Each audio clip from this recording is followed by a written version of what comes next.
Want to link Stitch with Google Antigravity using MCP? Here's the guide. Step 1. Copy MCP config from Stitch. Open Stitch, go to Docs, click Setup and Authentication, MCP. Scroll down, find Antigravity, copy the config snippet. Step 2. Open MCP settings in Antigravity. Go to Google Antigravity, open your agent panel, click triple dot, top right, MCP servers, manage MCP servers. Select View Raw Config.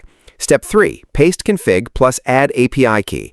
Delete everything in the config, paste the copied snippet. Now go back to Stitch, Profile, top right, Settings, scroll down, create API key, copy it. Return to Antigravity, paste the API key into the config, keep the quotes. Step 4. Save and activate. Press Ctrl/Command+S to save. Click Refresh in MCP servers. You should now see Stitch connected. Step 5. Test it. Ask your agent, show my Stitch projects. If it responds, you're fully connected. That's it. Your AI agent can now interact with Stitch seamlessly. Clean setup, powerful automation. Don't forget to subscribe for more quick tech guides.